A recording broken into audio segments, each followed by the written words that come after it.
Unrelenting, Vikramarkudu took down the corpse from the tree, shouldered it and walked silently towards the cremation ground. Then the Bethala in the corpse said, "Raja, I do not understand why you are wandering around like this in the middle of the night.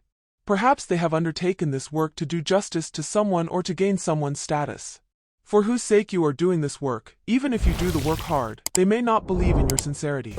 I will tell you the story of a hunter who was once suspected of virtue even though he was not a thief. Listen without knowing the effort." He continued to tell the story.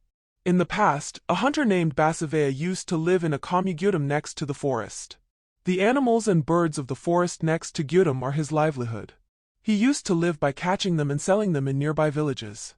One day, while going into the forest as usual, he found a half-eaten corpse of a man by the side of the path.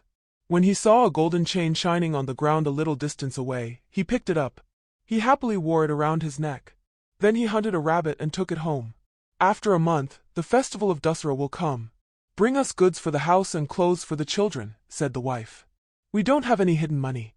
"I will sell this chain," he said and left for Patna. Kansali went directly to Kanakaya's shop, showed the chain and asked, "Give me as much money as you have brought." Kanakaya was surprised to see the chain. This is what he did. "I gave it to Murari a year ago. He has not been seen since a month." Thinking that he must have killed Murari for the chain, he immediately beckoned to the knights. The royals took Basavaya along with the Naga and made him stand before the magistrate. Meanwhile, Murari's wife also cried and shouted at the magistrate, "Alas, he must have killed my husband. Give death sentence to this man who has committed such a crime and give me my chain. I will attach it to the memory of my husband," she begged the magistrate with tears in her eyes. The magistrate's name is Dharmaraju. He is known for his punctuality and fair judgment. He said to Basavaya, who stood fearlessly in front of him, "Where did you get this jewel? Tell the truth." Asked the magistrate. "Aya.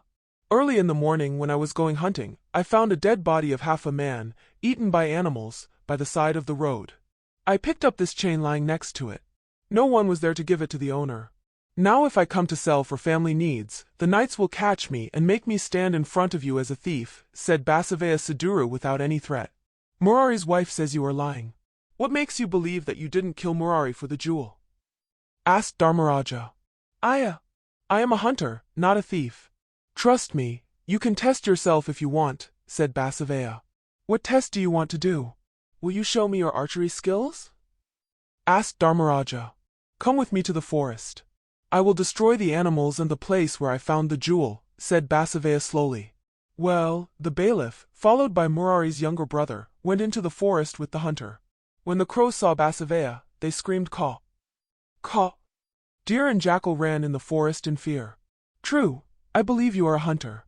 Show me the place," said the magistrate. Basavaya followed the magistrate and went to the place and showed it. Meanwhile, suddenly, a big tiger roared. "There comes the tiger that killed the man." That's why she sat down for another man. "Do not be rude," Basavaya scolded them. Then he too climbed the tree and sat with the arrow ready. After a while the tiger came under the tree where they were sitting and tried to climb the tree to meet the people. Basavaya took an arrow and shot it straight at the tiger.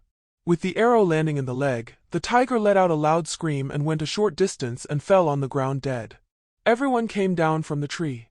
Then the magistrate looked at Basavaya admiringly and said, "If you were a thief, you would have killed us and taken this gold in our heart. But you are a real hunter. I am sorry for doubting you unnecessarily.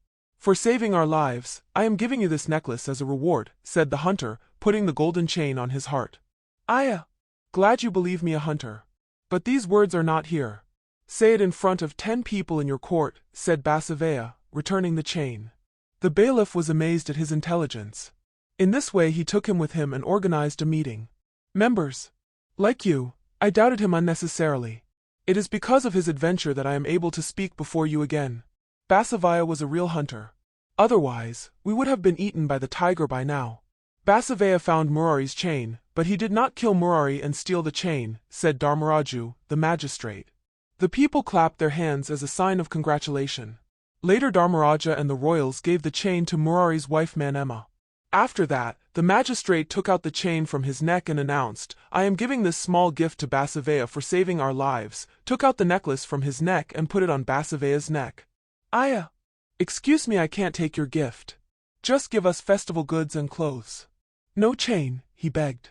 Hearing Basaveya's words, he smiled as if he understood something, gave enough goods for a year and clothes not enough for his family, and respectfully bid him farewell. Bethala told this story and said, Raja, did the magistrate first suspect Basaveya of being a thief and take him away? Why didn't the hunter take the chain in the forest? Why did he give it in the court itself? Why did he only ask for goods and clothes that he was not going to give in the court? Don't know the value of gold? Even knowing the answer to this question, if you don't say it, you will lose your head, he said. Then Vikramarkudu said, the judge believed that he was a hunter because of the way Basaveya gave his answers without hesitation in the court. But Murari took his brother-in-law to the forest to instill confidence in the people and not for protection out of fear. He is not the only one who suspects a thief. Basaveya, who was not going to give the necklace in the forest, asked him to wear it in the assembly to prove his innocence. If they go to someone's house with a chain in the forest, the people will suspect them like a thief without knowing the truth. That is why he asked to give it in the assembly. Neither the magistrate nor the hunter expected the tiger incident. In gratitude for saving his life, the magistrate wanted to give him a necklace. The reason why Basaveya does not give the necklace in the assembly is because the hunter does not wear it all the time. One has to sell the necklace to meet the needs of the family. If you sell immediately, the bailiff may feel pain. People may feel jealous and suspicious. He only needs goods to sustain his family. Never wanted gold.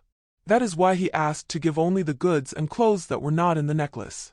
He said that the husband gave haram to the wife of Magistrate Murari and also gave the necessary things to the hunter and did justice to both of them, he said. When Bethaludu got the correct answer, he disappeared along with the corpse and returned to the tree.